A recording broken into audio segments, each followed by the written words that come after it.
Matthew was a very loved child. He was an 18-year-old American boy like normal everybody boy. else in this country Normal is. boy. When he was born, just the cutest little baby with big brown eyes. He was a handsome little boy, and he was very happy all the time. He was such a free spirit. He was so happy all the time, and he had a smile to die for. I remember Matt's smile, boy, I'll tell you something. He was a charmer. lovely. Yeah, those eyes of his could probably get him in a lot of trouble. He was always involved, you know, he likes being involved in sports. We used to play basketball, paintball, and He was always a scrapper, though. That's one thing we liked about him. If you picked on him, he'd pick on your back. someone to always talk to, you know, personal relationships, someone to depend on. He was a great person, lots of fun. I miss him. I miss him every day of my life.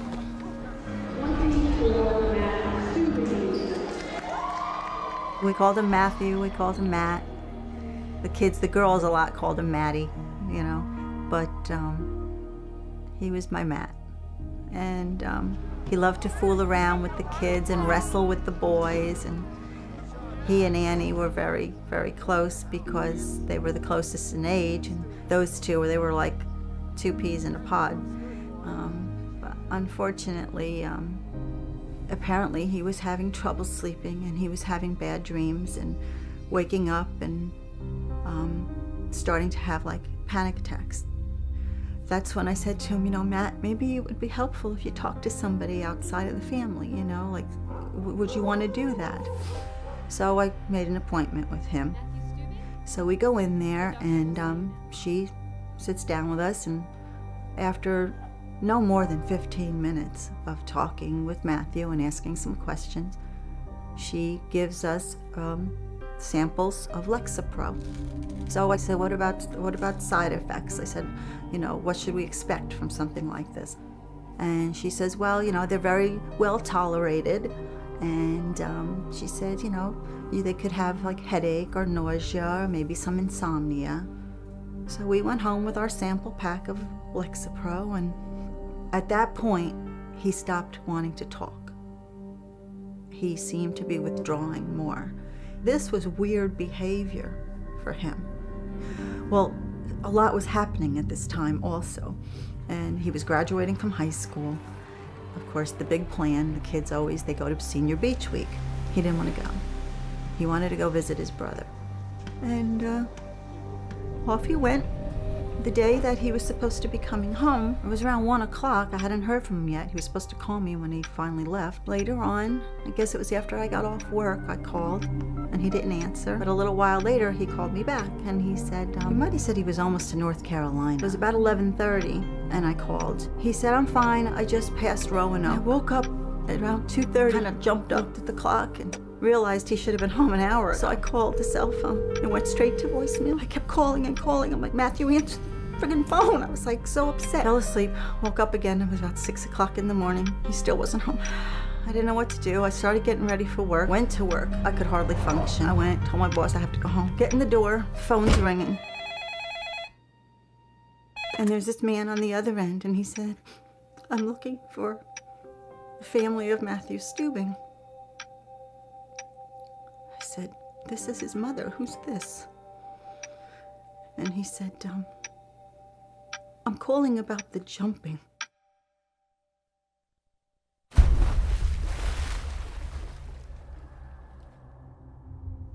Our world blew apart. We couldn't imagine that this had happened. We couldn't understand because this just wasn't Matthew. None of this was Matthew. I mean, it was like, made no sense. It made no sense.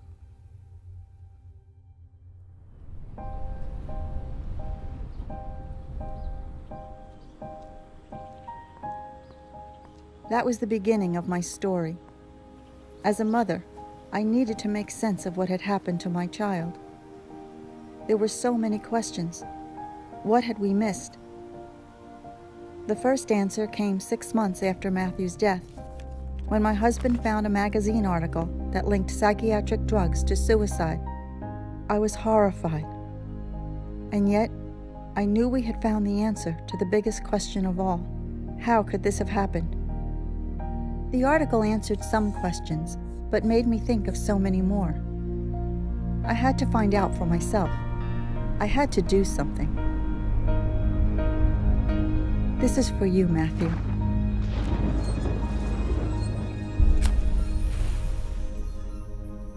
Before, all I had ever heard about psychiatric drugs from the media, at schools, in the doctor's office, was how safe and effective they were.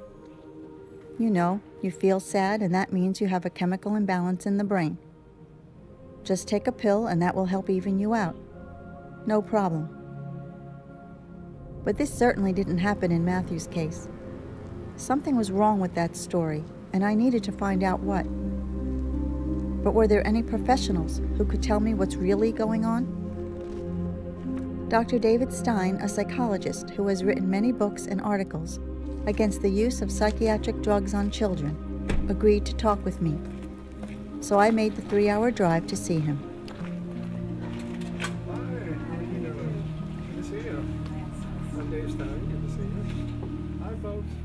Tell me what brought you to drive all the way down here.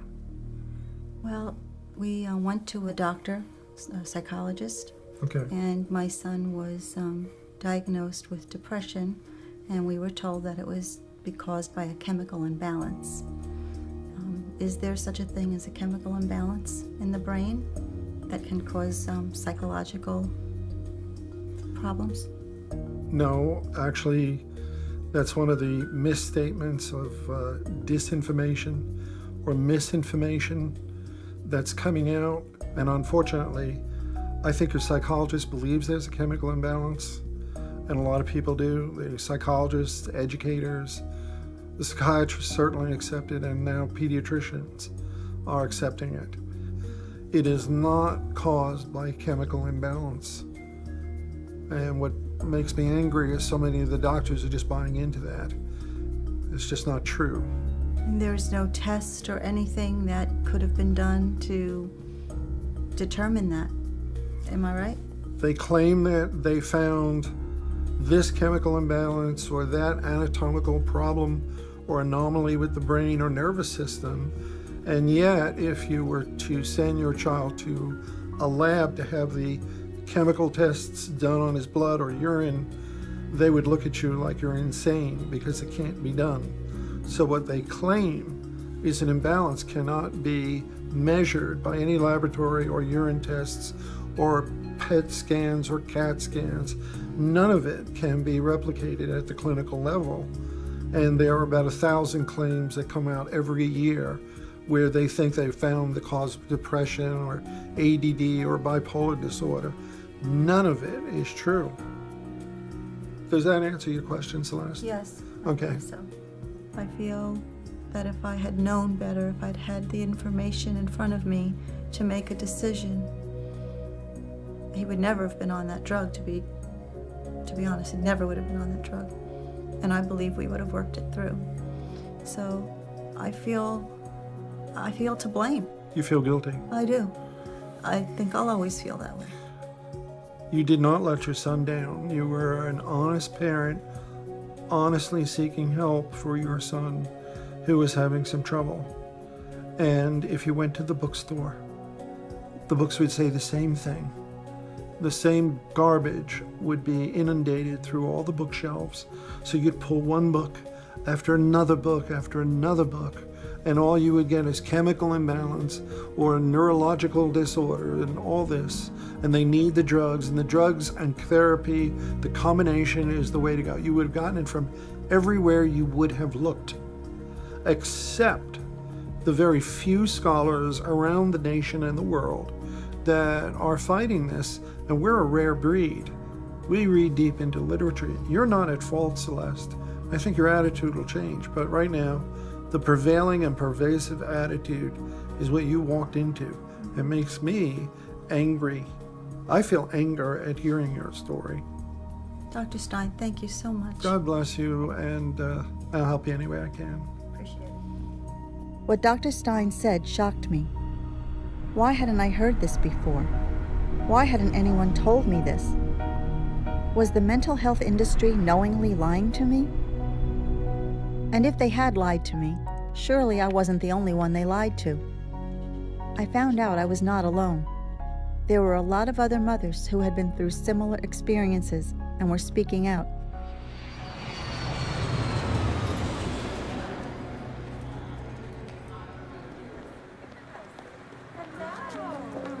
Meeting these women was an opportunity to hear about what had happened to their children and come to terms with what had happened to Matthew. Thank you all very much for being here today.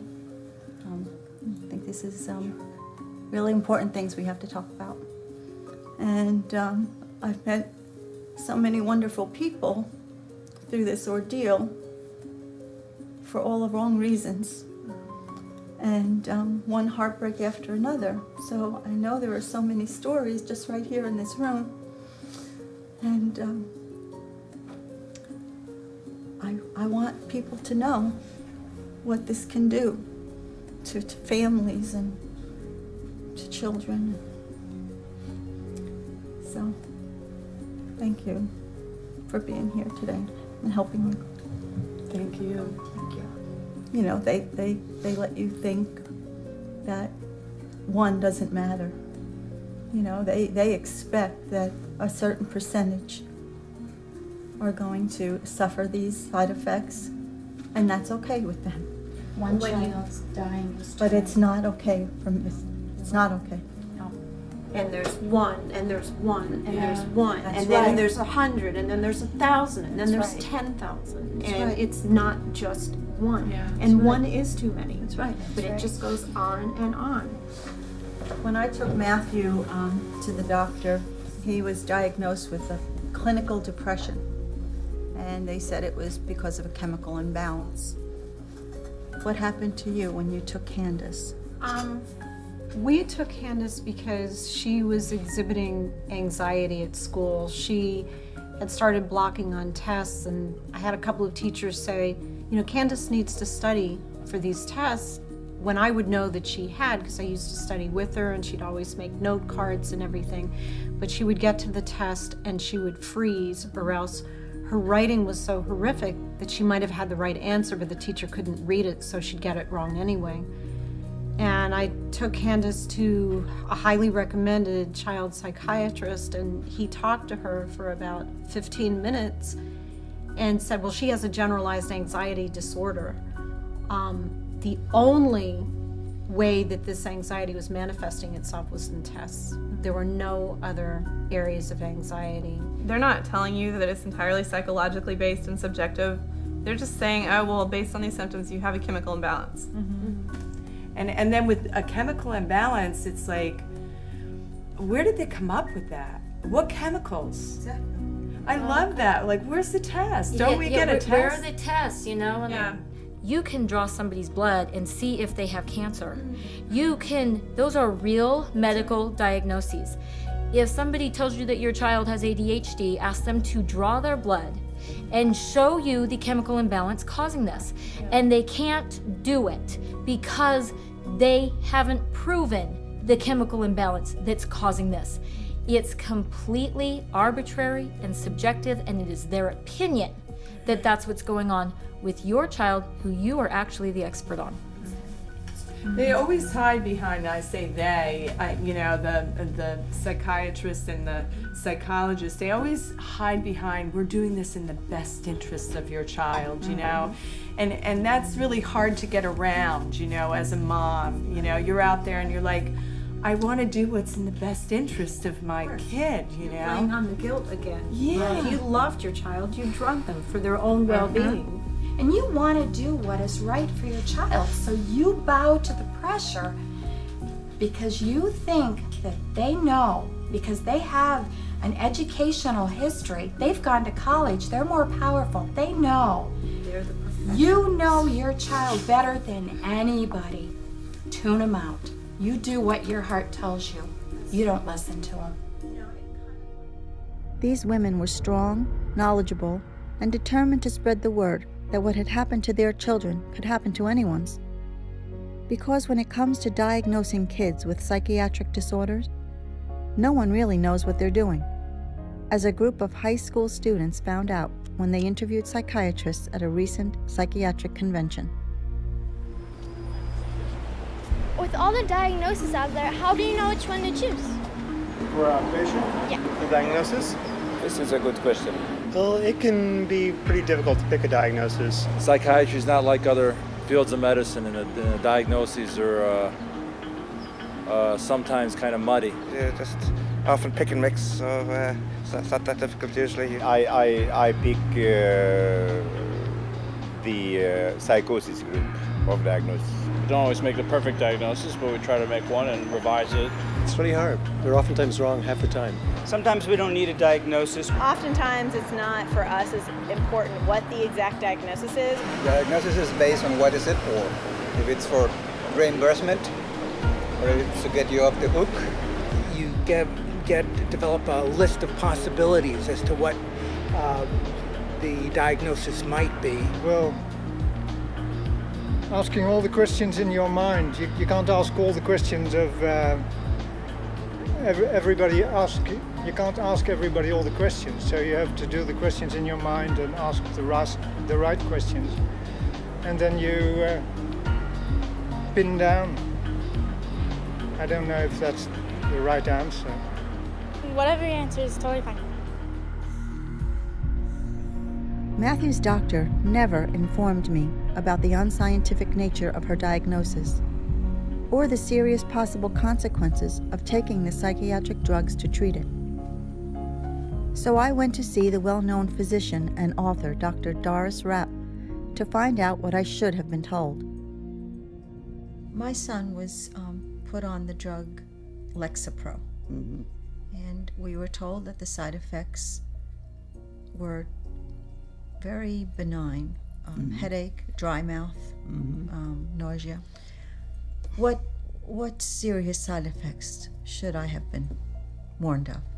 Well, drugs such as that can cause depression, it can cause dizziness, and there are many isolated reports of almost any area of the body being affected by those. These are the ones that cause the depression, the suicidal thoughts, the heart disease, the metabolic defects.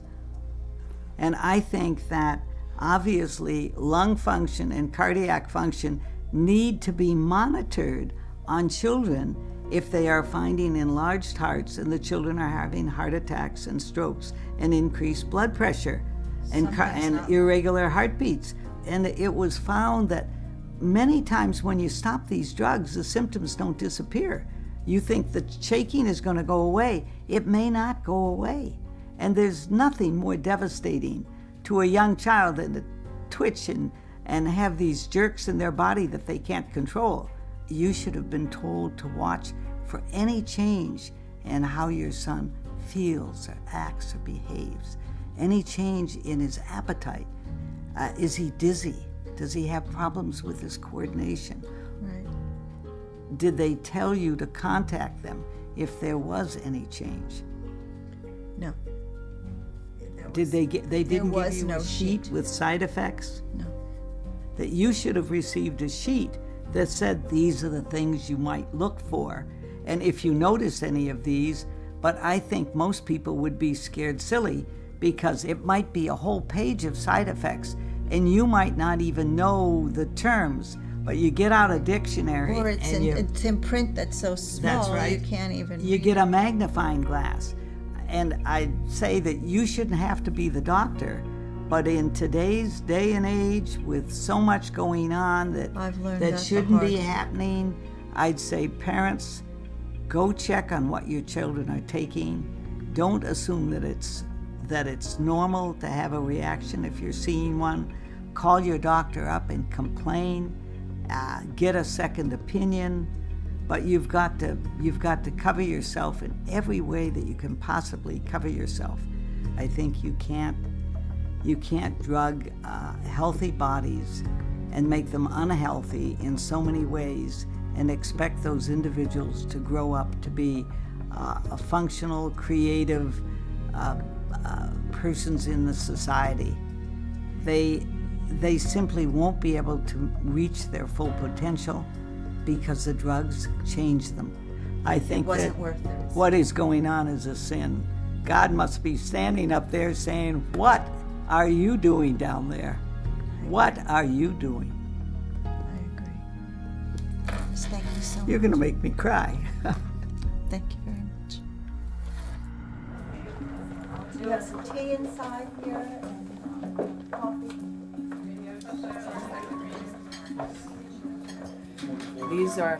These are dangerous drugs that don't cure anything. And the diagnosis of ADHD is it's just epidemic right now. You know, it's so easy to do to label a child that way, and then that label follows your child all the way through life. Well, Shayna was diagnosed as early as first grade. So the school psychologist sent us a letter and stated that Shayna had all the characteristics of ADHD and needed to go to a doctor. So I took the letter from the school psychologist to the psychiatrist with me. 45 minutes later, walked out with a definite diagnosis of ADHD and a prescription in hand. They judged her whole entire life on that subjective checklist and put her on drugs right away. Progressively, she would revert back to where she'd fidget in her seat, and the school would call and say, Shayna's not paying attention again, she's out of her seat, you know. Up the dose. Up the dose, up the dose. February 26, 2001, I received a phone call from the school nurse at exactly 10 o'clock and said Shayna had taken a fall in library. And immediately I went to school to get her, took her to the doctor. I was only a few feet away from her, signed her name on a clipboard. I turned back, and she's having a grand mal seizure. I picked her up in my arms, and I screamed for the doctor, and the doctor said, Vicki, lay her on the floor. I immediately laid her on the floor, but I kept her head right here, and I kept massaging her head and said, Mommy's right here, Sissy, I'm not gonna leave you. And I looked into her deep brown eyes, and the last vision I seen was my daughter dying, and there was nothing that I could do to help her. And I didn't know at the time. Does she know? I didn't know. Did she know that I couldn't help her? What was going through her mind while I'm watching her die? And I have no idea. The answers will never be there. But I keep looking back and thinking, I did what was best, what I thought was best at the time. Even though it turned out to be deadly and I buried my child, I'm not the blame. A week before Shayna died, I took her with agitation, low urinary output, and weight gain, which were 3 red signs. And I took him to the psychiatrist and I said, this is what's happening.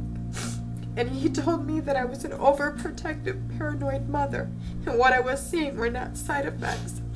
And I look back now, and that whole week, she was dying, and we didn't know. And they told us that even if they would have done something different, we still couldn't have saved her. She had too much in her system, and she was dying little by little. So when I say, even if you would have noticed anything, they wouldn't have paid attention. They chose just to ignore me.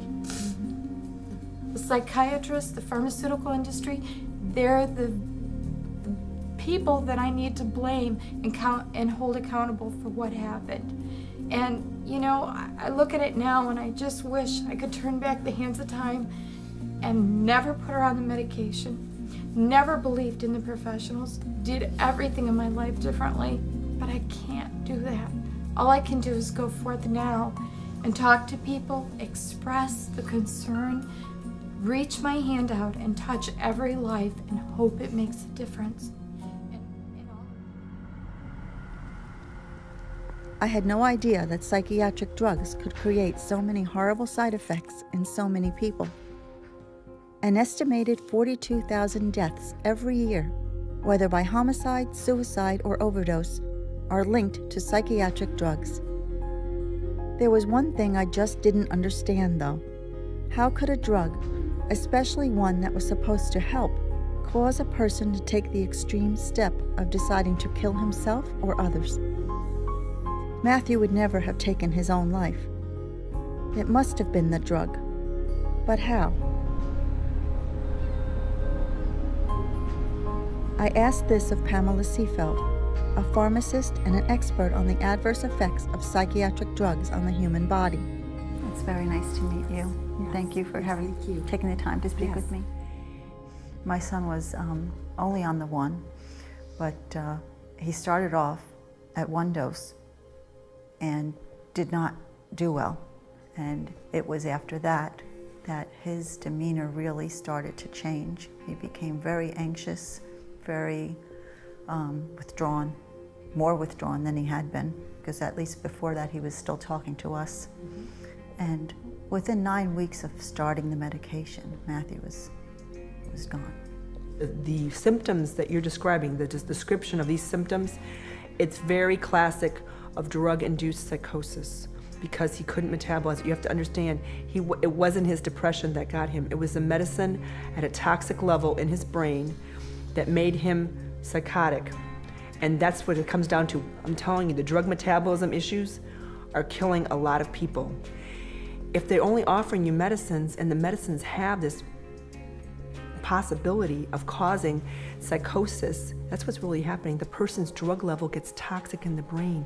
These medicines like Lexapro, Paxil, Zoloft, they have to work in the brain. That's what they do. They pass through the brain, and that they work on those receptors in the brain.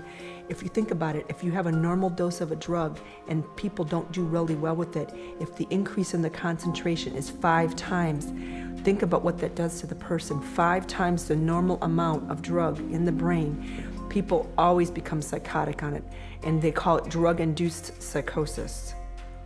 Well, I feel very strongly that's what happened to my son. I'm sure of it. When your son was given those medicines, you know, he can't metabolize those.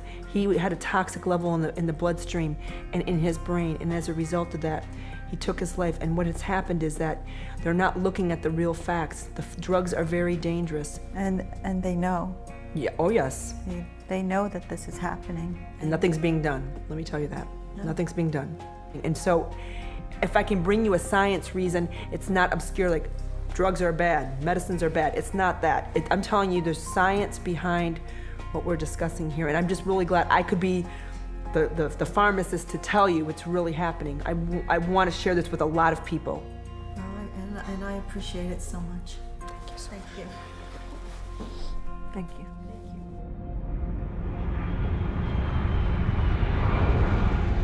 It doesn't take much looking to find some pretty horrible examples of children who became extremely violent after being put on psychiatric drugs.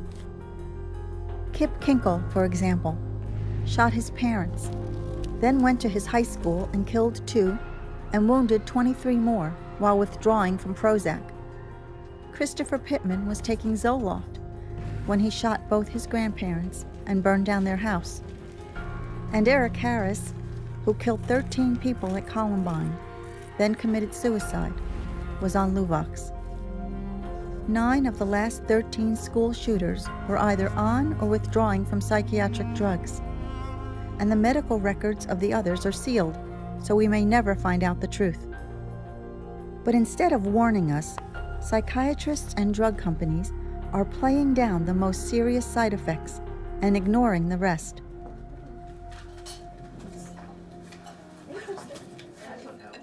Matthew loved his family, loved us so much. That when he jumped from the bridge, he was wearing a life vest. The reason, and he wrote it on a note that he left in his truck, and said that he was wearing a life vest so that he could be found. So that his parents wouldn't have to worry about where he was. Now, is this a child who wants to hurt his family? He wouldn't have hurt us for the world. Sorry, Annie. But this is what happened. This is what this drug did to my son. It made him someone he wasn't. Matthew, she knows also, because she had a sweet little girl who was only 12 years old. You know. You know what I'm saying? I do know what you're saying, and I still think back to being in that doctor's office and saying, I don't want her on this, and his casualness, his, what are you worried about? And not knowing any different. We've all talked about the fact we just didn't know. But the guilt that comes from watching people give your child medication or giving it to them yourself, making sure they take it because they tell you, don't let them miss a day. That's right. And it ends up killing them. I think about the warning signs that we had that we didn't know were warning signs. I remember sitting there watching Candace go like this, and I said, Candace, what's wrong? And she said, I don't know, I'm just itchy, and not realizing it, that it was that feeling of needles, of burning under her skin, and she was trying to get rid of it, but she was 12 years old and she couldn't tell me. And I'm thinking, oh, it's shaking. Yeah. Showing me how his hands were shaking. And I, same telling me thing. that his heart was beating fast. Candace was shaking, and I remember thinking I really should take her to a neurologist because, you know, her hand is shaking. Sometimes it would be hard to hold something. But not knowing that that was a sign that the severity of the amount of medication in her system, I just assumed it was dry skin. And I think about her curled up in her father's arms laughing. And that's my last time I saw my child alive. Who would ever assume that this happy child that is embraced in her father's love with her sister right there would walk up to her room and hang herself from the valance of her bed? And nobody knew it. They were there. Nobody knew it because we had no signs. I think about days when I thought I was going to die myself because my pain was so intense that nobody could live through the breaking heart that I was suffering. I remember being in a fetal position on my laundry room floor, thinking I was dying, and calling my therapist saying, I don't think I can live. I can't catch my breath. I can't live. And what did keep me living was the fact that I had a surviving child who needed me. And I needed to be there for her because I don't know if I could have done it. And I remember Candace had drawn a little heart on her hand. And in the heart, she had written 911. And then she had covered it with a bumblebee sticker. She didn't know she was going to die. She thought she was going to be saved. She didn't know she was doing this. 12 years old. Oh my. Okay. There's Matt. Matthew was sick, but he went to basketball practice. Matthew had 22 points the other night. He was awesome. Matthew's personality was infectious. His love of life was infectious. Everybody wanted a part of it. He was just a breath of fresh air, like sunshine, and people loved being around him. He was outgoing and always smiling and funny and, you know, playful. Matthew was a friend to everybody. You know, he'd play with anybody, young or old or this or that. My first memory of Matt was in the 3rd grade. We had the same teacher. We really became friends in 3rd grade when we had a class together. The first time I had ever met him actually was at a high school football game. And we hit it off instantly. I remember one of the first things I remember about Matt and the Steubings, I remember coming home and telling my dad that they're all a bunch of angels. He was so much fun. He taught me how to skip school. He was always supportive, like, if there was anything wrong, he knew how to pick you up. We were on a basketball team together. We played basketball together all the time growing up. We spent hours next to each other, ribbing each other, and by the end I was just proud as I could be to finally, you know, at least in one of the games I beat him. I mean, it was very easy to stand on the side and just, you know, just grin ear to ear because the kid was absolutely cool. And in my life, he is still cool.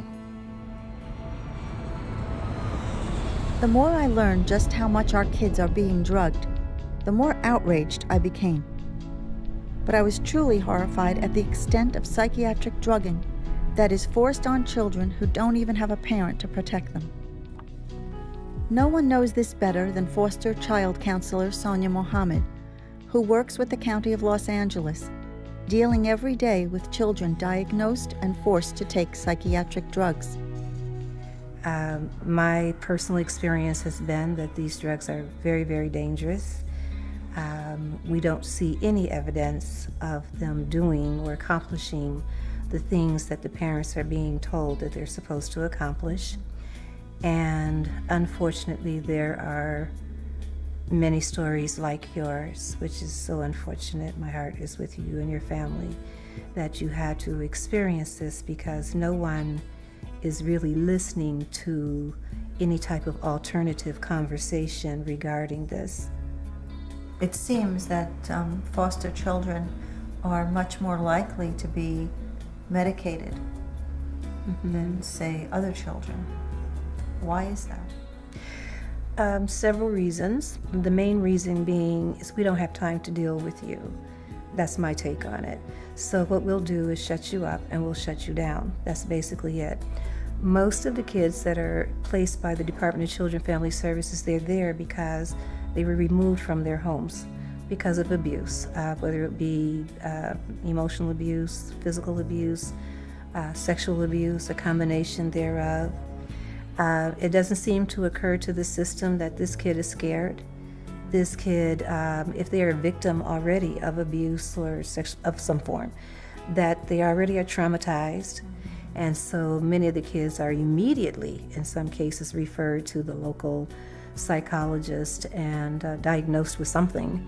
And then as a consequence, then the drugs are recommended. What I have mentioned to some people before is that I have been in homes where I saw the kids' files piled up in a worker's arms, the files taken to the local psychiatrist. The psychiatrist write a diagnosis, write prescriptions, and they've never even seen the child. Based on what they've read in a file? Based on absolutely nothing, because there was nothing but the manager's or whomever case worker's word that this kid is acting out. So we don't even really sometimes have anything in writing other than they're not cooperating with the program, they're crying too much at night, they refuse to go to school in the morning, and that sort of thing. Just verbal information, not even any notes that the psychiatrist can actually follow. What type of diagnosis are they giving? Are they calling them ADHD? Well, always ADHD. Everybody is ADHD. That's the beginning one. And then bipolar, and then manic depressive. For foster kids, it's disastrous because many of them, they're bouncing from home to home, school to school, and they're not learning. And so, of course, they're learning disordered, and all of them are emotionally disturbed, and all of them are ADHD. And I would probably say in Los Angeles County alone, we have probably about 50,000 kids in the system. And I would be willing to say... In the foster care system? Yes, in Los Angeles County alone. We're not talking Orange County, any of the counties up north. What percentage of those do you think are on drugs? I would be willing to say from experience well over, somewhere between 50% and 75%. It's astounding. Thank you so much for everything.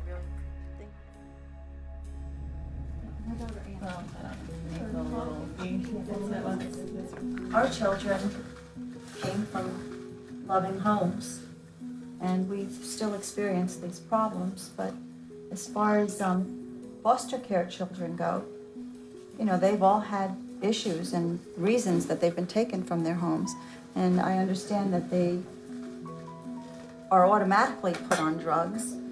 Certainly they have to go through psychiatric evaluations, so you know, you have experience with that. Right, yeah, actually I remember seeing a study that children in foster care are 3 times more likely to be on a psychiatric medication than other children who were on Medicaid. The foster parents don't know. They don't know. When you go into the foster classes, they're told that medication is the answer. When your child is having these issues, get them in. Get them in. Those were the exact words. Get them in fast so that you can get their medication adjusted. And then the issues continue. Or the child just kind of goes numb. Or the children die. Like or the children die. In Florida. When I got my little boy, he was on 8 50-milligram pills a day of Seroquel, the antipsychotic, which for a child under 50 pounds is really incredible. That was on top of his ADHD medication. He was so drugged and so violent, I was actually afraid of him, and we would hide our knives at night, our kitchen knives, when we'd go to bed as a family, because we were afraid that he would get up in the night and harm someone. he became so bad that he actually, in one of his foster homes, slaughtered their family pets with a kitchen knife. The foster mother came home and she sees this and she thought a burglar had gotten into the house. She was just distraught. Oh my gosh, who could have done this? It never even crossed her mind that the preschooler did it. And she figured it out, that it was him. He had gotten so violent on these medications that he had killed her little family pets. It was decided that he should go to the state hospital, and I left there and I decided that I would try him. They said I had 2 weeks to turn him around. And then the state hospital was still there if I couldn't do anything. And so I brought him into my home, and the first thing we did is tons of nutrition, food in its most natural form, tons of raw food, tons of whole grains. That's what we did. Lots of real nutrition. And then we started taking him off of his medications. And he turned around so much that I became known in the caseworker's office as the miracle worker.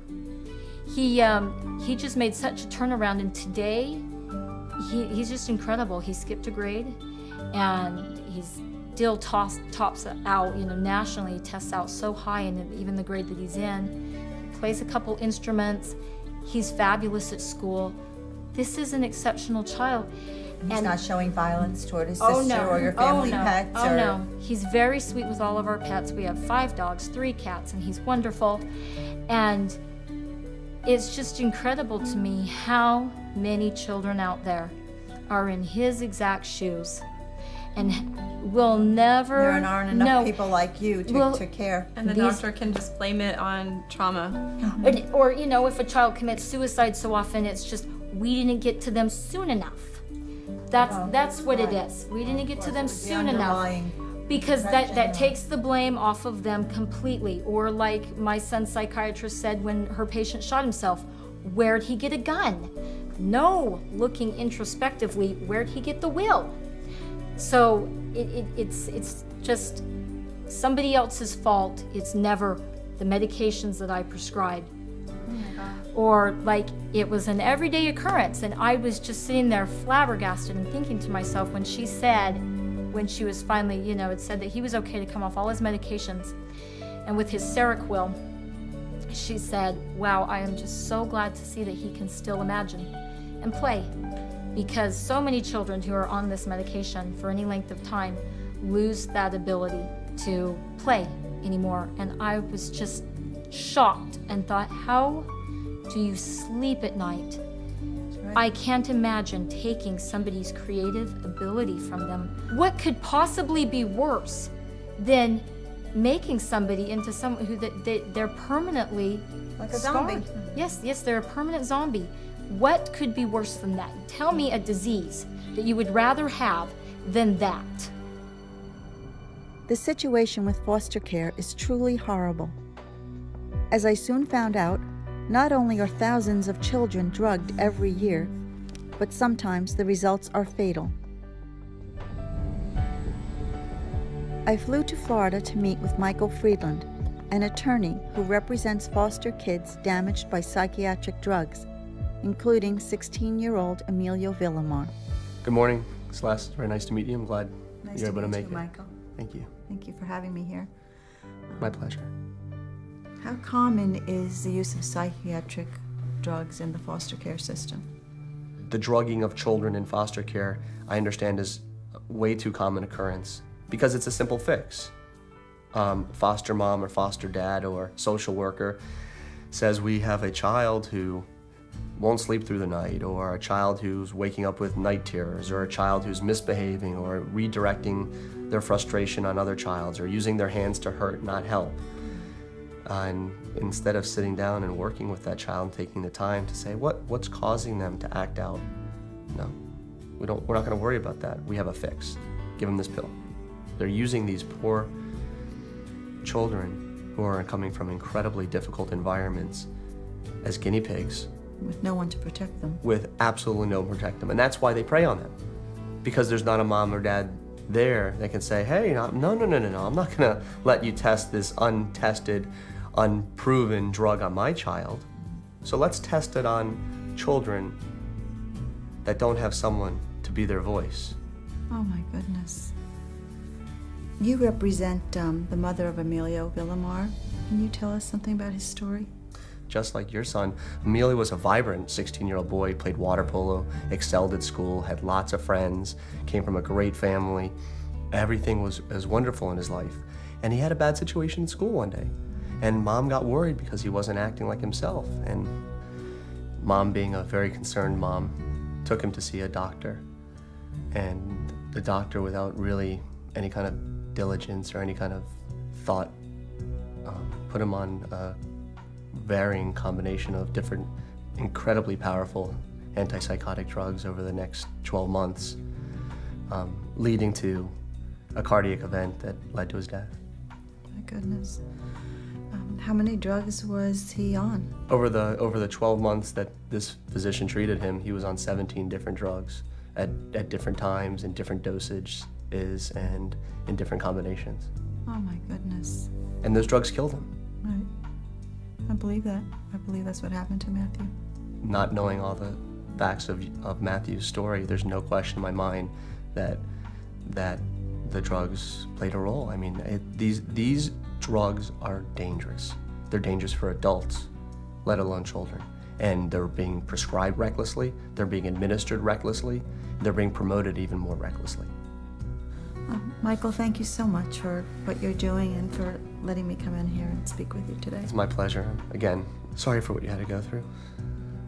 I can only hope that what you're doing saves other families from having to go through that same tragedy.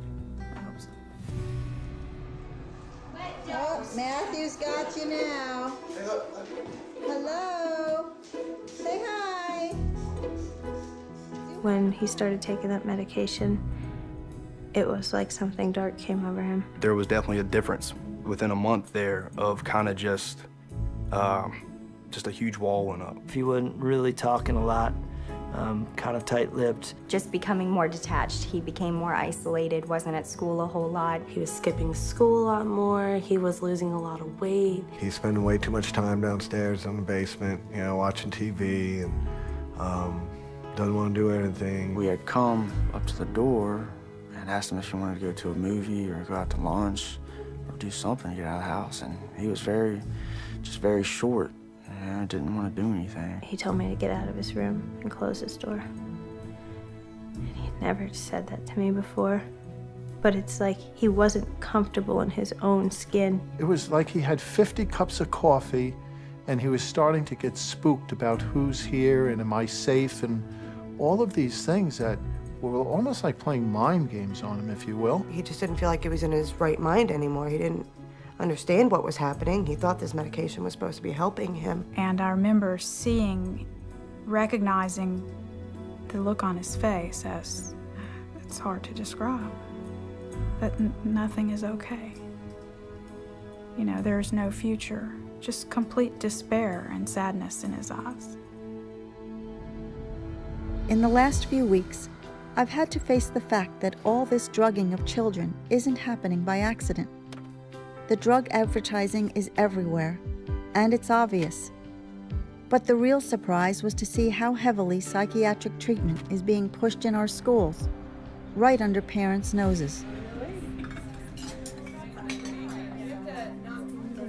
This wasn't the case for Matthew, obviously, but I do know that they are starting to screen children in school for mental problems or things that they perceive to be mental problems anyway. Sheila, you have experience with that, don't you? My son was 7, and he was in school, and I was getting a lot of phone calls from the school about his behavior.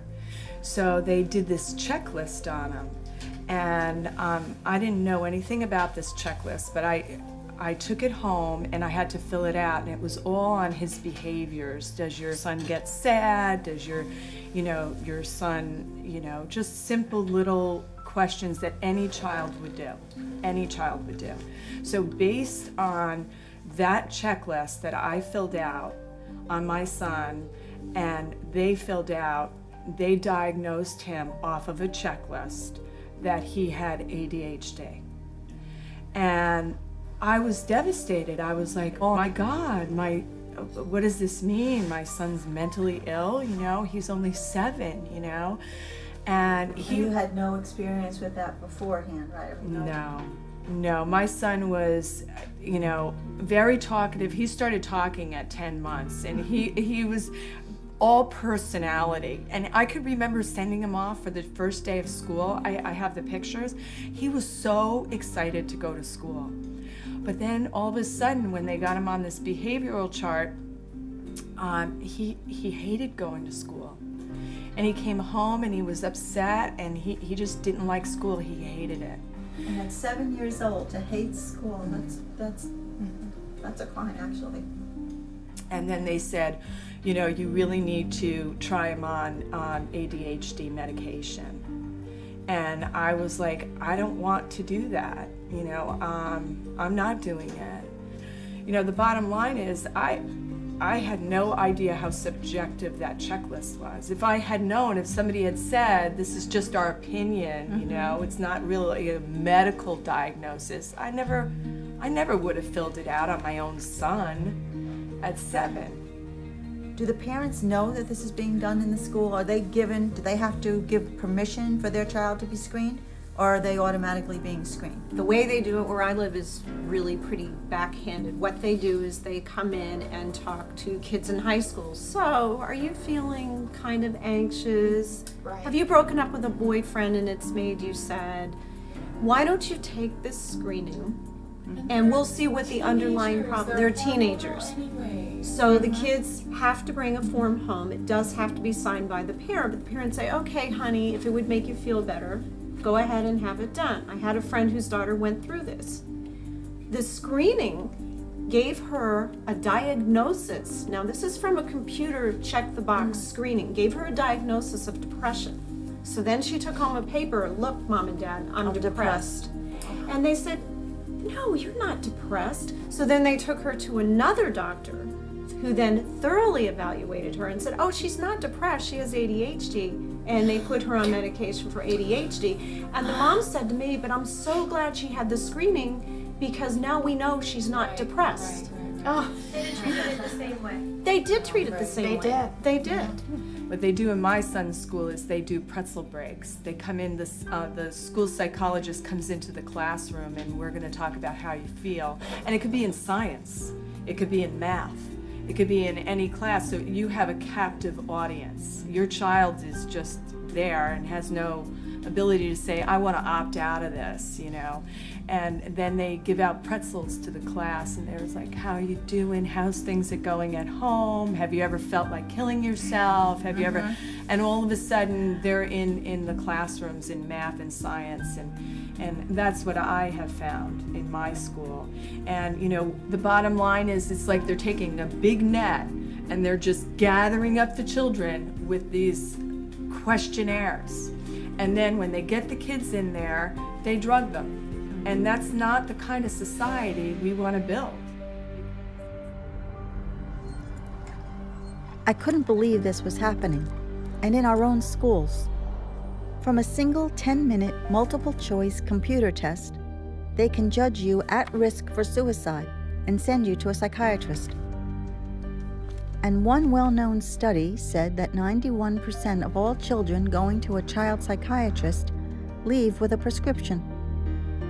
The only problem is, the psychiatrist who wrote the questionnaire for the largest children's mental health screening program in the country has admitted that 84% of the time the test is wrong. But by then, the damage is done, as I learned from educator Kathy Brown. Hi, Kathy. Hi, Celeste. Thank you so much for having me here today. Oh, you're very welcome. Appreciate it. I don't understand how, you know, these young children, especially that are being put on for ADHD and bipolar and whatever else they're being, you know, labeled with. How do these children learn? How can they function in school? My observation is that they just don't. They can't. Basically, what I see is they can't concentrate, and they, as you said, fall asleep.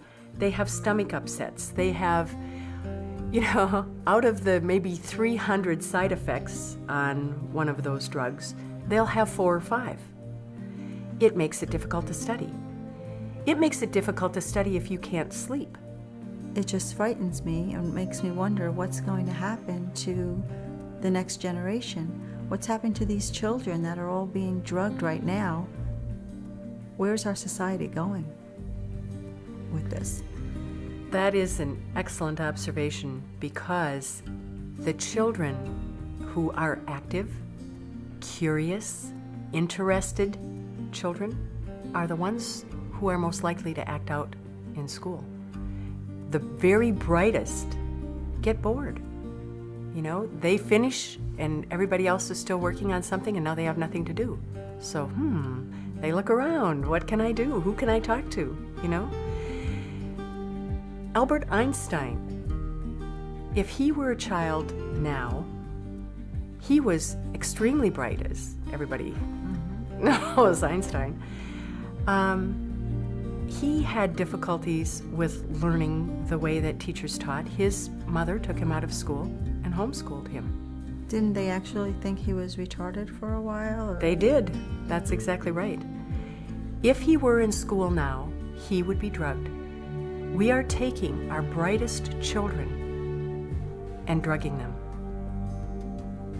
I mean, that to me, it's appalling and it's frightening. It is. Where's it going to stop? I don't see it stopping unless we do something about the drugging of these kids. If somebody had come in from some other country and said, I'd like to have all of your brightest children, please. I'd like to put them all on drugs, and we'll make it more difficult for them to learn, and we'll make it so that, you know, they're not so interested in things, and we'll make it so that they have difficulty sleeping, what would we have said? You know, we would have said, get out of here. But instead, we're doing it ourselves. And it's very, very sad. Well, it's frightening to think what we have to look forward to right now. It is, so we just need to do something about it. What Kathy told me about Albert Einstein made me curious. She was right.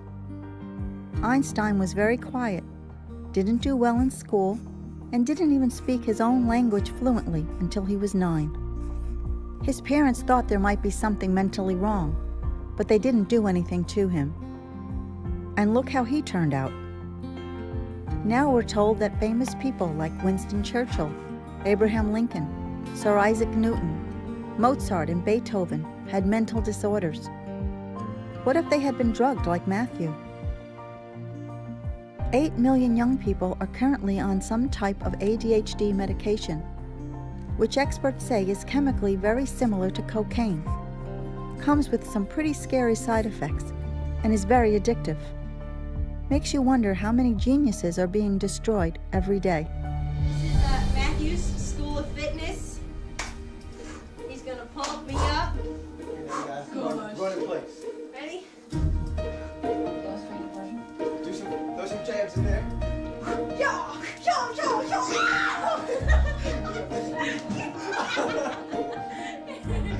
When I heard the news of my brother's death, I couldn't be more shocked. I was at home, I think it was a Saturday night. I was hanging out with a friend. Friday night is when I found out. I was on my way back from vacation when I found The out. phone rang at about 4 in the morning. My roommate waking me up 5:30 in the morning on Friday, telling me the police were there. I didn't believe it. I thought it was the worst joke ever. I just didn't believe it. I said, that can't be him. It's a mistake. I said, Dad, it's a rumor. That's crazy.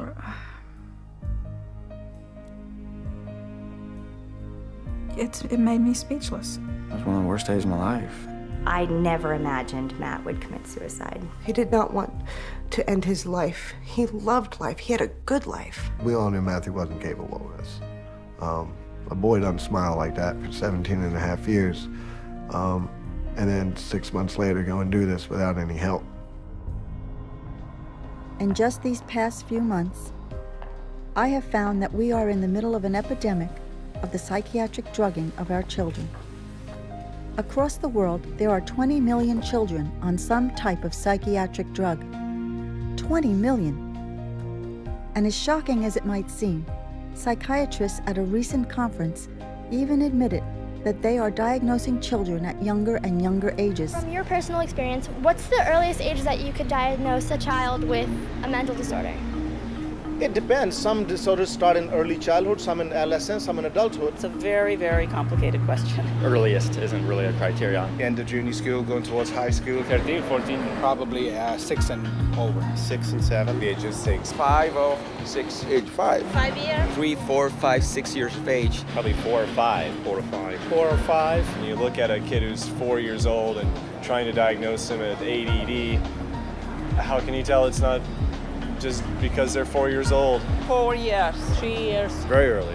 2, 3, 4. 2 or 3 years. The age of 2 or 3. 2, 3. Toddler. Before 18 months. They can actually see signs as early as the age of 1. It's a few months probably. Babies. The newborn. Newborns. In the uterus. Pre-birth, that's what we wish. Psychological problems start even when you are in the mother's womb. It's disgusting that anyone would even think of giving a mind-altering drug to a young child with a developing brain. But what about the children drugged before they are even born?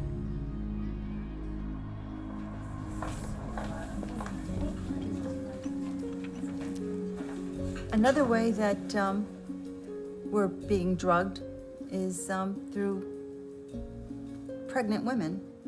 If they were to go in and have any type of, problem with their mood, as if any pregnant woman doesn't, they're putting them on these drugs. And Kristen, you've had firsthand experience with this and a terrible tragedy as well. Right. I had been on antidepressants for 8 years, and so I have had 2 pregnancies on antidepressants. And so when we wanted to get pregnant with Indy, I asked my new physician if that is something that he recommends, is that I get back onto Zoloft, because I was on Effexor. In fact, I was on 300 milligrams of the XR every day, and he recommended that I stay on it, that there was no testing to show that there was any problems, that it doesn't get to the baby, that I would be fine. And so I took that as, you know what you're talking about, and I decided to stay on it. And then went into labor 2 months early. They stopped the labor. The doctor came over and said, and was shocked that my OB hadn't said that Effexor was dangerous during pregnancy. But he had immediately called down to the NICU and said that we have an Effexor baby and to be ready. And they were there. That must have terrified you. It did terrify me because I didn't know what we were up against at this point, but it was too late. It was too late. It was happening. And so when she was born, she wasn't breathing, and she wasn't she wasn't responding to anything.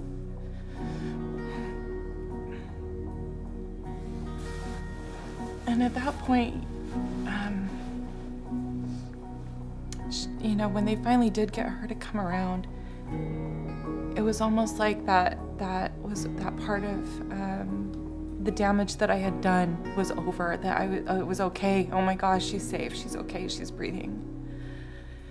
And no doctor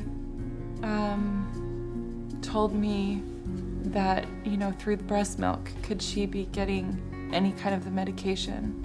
We were in and out of, the hospital because she had severe problems with jaundice.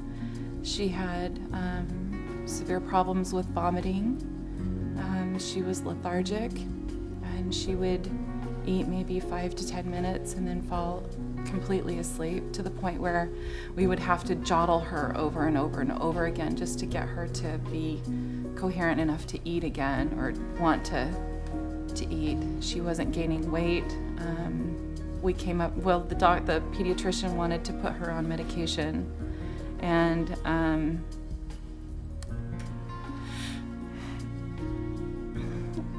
I told him no because she was a baby. And in the whole time I was giving her medication through the breast milk, and and okay with that. She didn't even have a voice. She couldn't tell me that anything was wrong. You know, I should have seen, and I should have put it together, but I didn't. But that wasn't your role, that was the role of the The doctors, and there were plenty of them around to be able to tell you that this could affect your baby. Well, and you think about it, you don't drink, you don't smoke, you don't, drink caffeine, you watch what, you take good vitamins. Why would you drug yourself? It goes right to the baby. And that just didn't... It's called a medicine. It's a medicine. They call it a medicine, so it seems like a good thing. You're supposed to, it's going to do nothing but good for you. And that's not what it does. It's as bad as all those other things or worse. Well, that's what I've said to my, to some people is, what's the difference between going to the guy on the corner selling heroin and going to my doctor? Because it's going to do the same thing. I did the same thing. I breastfed for 4 months on Zoloft, and the whole time they told me it was safe, and the only problem was watch out for sedation. But they never said, because sedation could kill your baby. Your baby might not ever wake up. No child should be lost that way. And especially with breast milk, mixing all these drugs in it is just a recipe for death. It really is. If you think about it, you wouldn't go to the store and buy a bottle or a can of formula that says, with Zoloft, feed this to your baby. You wouldn't. Nope. Yeah, so I think of, and what I think of is all those babies that have been, claimed SIDS. How many of those mothers have been on medications and just don't know any better? I know they're out there. Of course they are. Of course they are. And there'll be more. There'll be a lot more, unless they are informed. It's hard to think of a story sadder than Christian's. And what's even more outrageous is that pregnant women are increasingly being targeted by screening campaigns that can get them onto psychiatric drugs. 1 in 6 pregnant women today is diagnosed with a depressive disorder, and most are put on antidepressants, which means over 500,000 babies every year, born and unborn, are exposed to chemical toxins. And now, psychiatric researchers are trying ultrasound to supposedly diagnose bipolar disorder in babies still in their mother's womb. The problem with drugging pregnant mothers with antidepressants like Paxil is it dramatically increases the risk of preterm delivery and doubles the chance of birth defects, such as heart malformations. If I hadn't seen for myself what was going on, I would never have believed it. Psychiatric drugs are obviously not the answer, and yet they are practically everywhere. But if drugs aren't the solution, what is? After all, Matthew was having trouble. His problems were very real. What should I have done for him? For this, I flew to Minnesota to ask Dr. Gary Coles, a medical doctor and an authority on the dangers of psychiatric drugs. Dr. Coles, if I had brought my son Matthew to you, what would you have done? Well, he surely would never have been on a drug. I would have spent an hour and a half with him at first to try to find out what the root causes were. Make sure he didn't have some physical problem for sure, hypothyroidism, for instance, or... So you would have done some basic blood work and yes. Physical exam. Sure, because there's so many things as far as nutrition are concerned, and that can lead to sadness or social situations. What kind of stress was he under, etc. What kind of diet he was under. If we're well nourished and being jilted by a girlfriend or something might not affect us, but if we're malnourished, that might make us angry or depressed or aggressive. Yeah. So I would have taken an extended history. That would have been the most important thing. And then probably if he hadn't had any laboratory tests, I would do some sort of laboratory testing to make sure he wasn't anemic, make sure he didn't have electrolyte abnormalities, make sure that he didn't have any urinary or kidney problems, etc. Make sure he didn't have a brain tumor.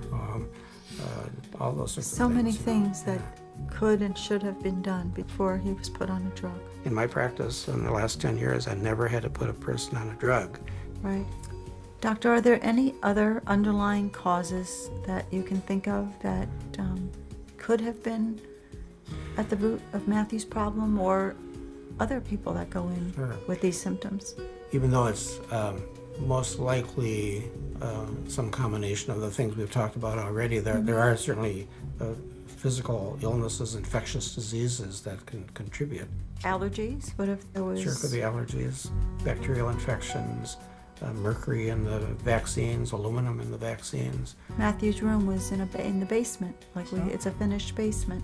Now, there were windows in his room, but still, it gets musty down there. There's mold. Is there some? Sure. Are there things that could have? Toxic fumes, of course. And carpets will have all sorts of toxins in them, funguses and things like that. Mold and mildew are toxic to the body and probably the brain. So there's a list, I'm sure, of hundreds of physical bacterial illnesses that maybe can contribute to chronic fatigue or sadness, perhaps, or lack of energy. So there's a lot of holistic approaches to physical health, mental health, spiritual health, everything. And drugs just alter the brain. They never cure anything, and then they make you permanent patients, which is great for business and bad for patients. And completed suicide is just one of the thousands of adverse effects that the industry refuses to acknowledge. So our brain nutrition is extremely important in mental ill health, getting people off the drugs, good nutrition. That's the way to cure, and then you have lost a patient for life. But that's what doctors are supposed to do. That's what your goal is supposed to be. We're supposed to cure people and not make them chronically ill and requiring monthly visits for the 2-minute prescription. Thank you so much for sharing everything that you know with us. You're welcome. It was really wonderful to meet you. What are you doing? Say hi to the camera. Hey. Say hi. I have a million number one things that I miss about Matthew.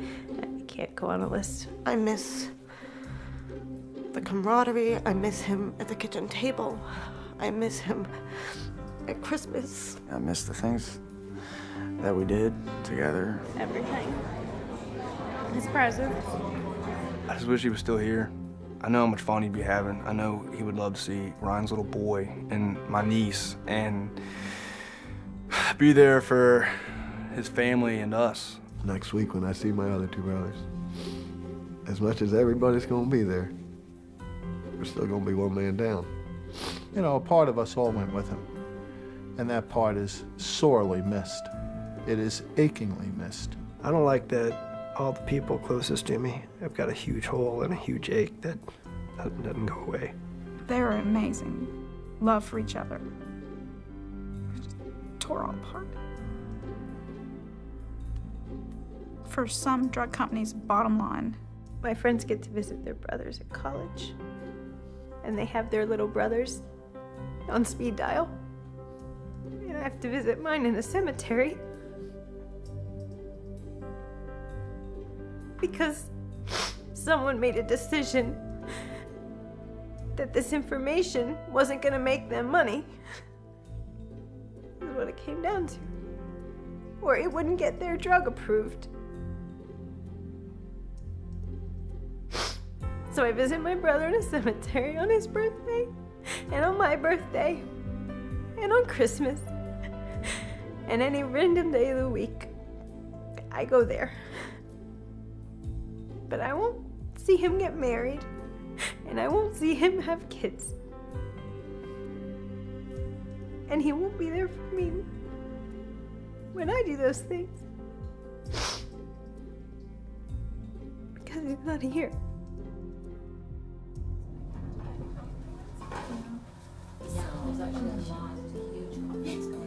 We've talked a lot about the devastating side effects and of these psychotropic drugs, what they've done to us and to our families, and how we've had to live with the effects of them. But there are other alternatives to taking those drugs, and just wanted to talk a little bit about what they are and what experience you might have with them. Sheila, you didn't put your son on drugs. You elected not to do that. What did you do to help him to get through his situation? I did tutoring, and basically I took my son there twice a week, and they worked on educational issues such as sequencing. What I found out was that he had a real problem with his language. So it was like a very positive approach to his behavioral issues, because they were underlining educational issues that were not being addressed in the classroom. He needed more one-on-one, which he wasn't getting. So it was probably making him feel inferior, or, you know, this helped to boost his confidence and made him do better in school. He did much better in school, and it really helped his self-esteem, and I saw a big improvement. So I did a lot of the educational resources. And I was just going to add that some students, like in the way the classrooms are, they don't necessarily fit in well, and a lot of parents are now doing homeschooling because their children don't have the pressure of what the school system wants. And I think that for some people that's a really great solution. I say exercising is a wonderful way to, relieve the stress and to... There is a study that I found one time that was talking about how great exercise is for you. And when I looked into the study, I found out that they had a group with medication and a group with exercise and medication, and then just an exercise group. The exercise groups did the best, but it's promoted as though they're equal. Right. And it's very deceptive because they're not equal. The exercise worked in the study and the medication did not. It made them worse. Why not take the kid out onto the playground and let them play for 5 minutes? This may be a child who is just wired to need a little bit more physical activity, like your daughter. Let Run him around with a ball or climb on the monkey bars. Let him go do that for 5 minutes and then return to the learning activity. It doesn't have to be a fight to make our children learn, for our children to function in everyday society. If that's what that child needs, and let's find a way to give it to them. Let everybody be right so that we can all function here. So there's so much we can do. It's nutrition, it's exercise, it's stuff that our grandparents would have used. Too, because that's what I did with my son. Start putting a lot of vitamins, all the B vitamins and nothing else, no medication, nothing. And he heals so fast, unbelievable. Well, that's another thing. You know, we need to look at blood tests. We need to check for, like you said, medical reasons first. We need to look at what alternatives we can use and not go with medication. There's so many things we can do. We brought up so many points here, and none of them involving medication. Matthew's got the ball. Go get Annie. He's gonna take him to the hole. He's gonna smoke him. Come on. And the crowd goes wild! And little Stu buries his brother, 22-20! He was my little brother. I remember the day that he became not so much cooler, but just my equal.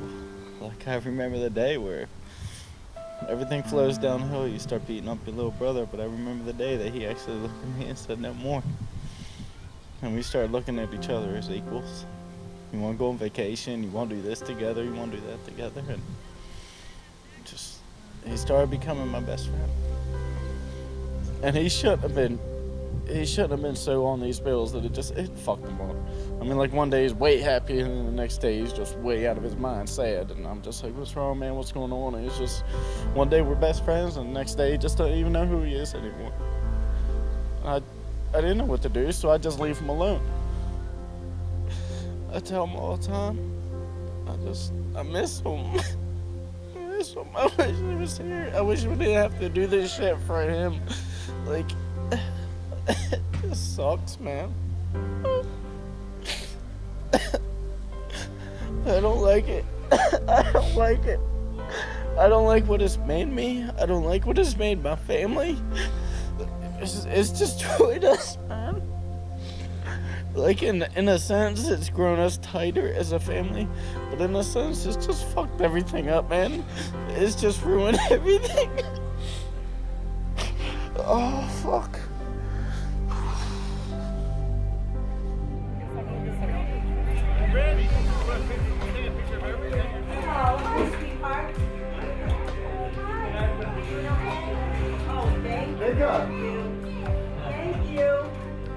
Every April 25th, we get together to celebrate Matthew's birthday. We make a cake, share fond memories, and remind ourselves of how lucky we are to have known him. We love him, we miss him, and we are so grateful for all of you who have supported us through this. You could say it's our way of healing, but the pain never really goes away. Of course, we aren't the only ones. There are all the brave women I had met who continue to speak out in spite of the emotional hurt it must bring them. They were all so moving. Sheila, who fought her entire school district for the right to leave her child unmedicated. Irma, who got her son out of a psychiatric hospital where he was involuntarily incarcerated after a mix-up of medications gave him hallucinations. Matthew, whose daughter killed herself while on psychiatric drugs given to her only because she was nervous before tests. Vicky, whose poor, sweet little girl died in her arms. Amy, whose violent drug reaction toward her own baby should frighten any new mom. Christian, who was assured she could take psychiatric drugs while pregnant, and whose baby Indiana paid the ultimate price. Karen, bringing her foster children back from the depths of psychiatric drug toxicity. And of course, my daughter Annie, Matthew's sister and best friend, without whom I couldn't have made it through this process. These are my friends, and if there's one lesson I have learned from them, it's that as parents, we are the last line of defense for our children. Because when something goes wrong, the mental health professionals are never around to pick up the pieces. Our children need us, and yet, in a strange sort of way, we need them even more. All of us have one thing in common, and that's that we love our children. What's so great about your kids? What do you love about them the most? I love that they're unconditional. They unconditionally love. Doesn't matter if I have a bad day or a good day, they're always there to make everything better. They're so innocent. They come to you, they hug you, they kiss you, no matter what's going on around the world. And as a parent, that's the most beautiful thing we can receive, a hug from our children. I think they're trusting. They trust you. They're innocent. And they think you hung the moon, I don't know. Yeah. Until someday it turns around and it's actually they that hung the moon. My niece and my nephews are the most fun, and it's like they make you feel alive more than you feel on your own, more than you feel when you're with a bunch of adults. They bring out the kid in you all over again, and you can laugh with kids and have fun with kids. I like how they're never worried about anything. They're just always laughing and playing and. I suppose they get a little bit older. I don't know how many times I've said to Caroline, "Honey, just breathe." My kids are my reason for living, and I thank God every day for Caroline because she was the driving force to help me move forward, and for teaching me to be strong. Because if I needed Caroline to be strong, I had to be that example of strength for her. It's the way with my sons too. They gave me the strength to be a better person, be a better parent, and to, just the smiles. I think our children come and they have lessons to teach us, and I'm such a different person now than I was before. They teach us a lot of good values in life. I kept thinking back to my children and what the other mothers had said about theirs, their smiles, their imagination and creativity, and their boundless energy. My name is Tyler Milford, and I am 11. My age is 7 years old. Actually, just make that 7.5. I'm 8 years old, and I want to be a chef at a 5-star restaurant. I'm gonna be an orthopedic surgeon. When I grow up, I want to be a geologist. I would like to become a professional basketball player. Professional clothes designer. I want to be a musician, a actress, director, A teacher, dancer, and a singer. I'd go for speed skating if I wanted to. I'm really good. I just want to keep practicing and practicing until I know I'm perfect at it and then do something big. Yes, I plan to get an Oscar. I was hoping that it would be like the funnest thing that I would do in my life. Losing a child is the worst thing that could ever happen to a parent. Children are not just another market segment for psychiatry. They need protection, they need guidance, they need love. They don't need psychiatric drugs. And I'm going to tell that to as many people as I can.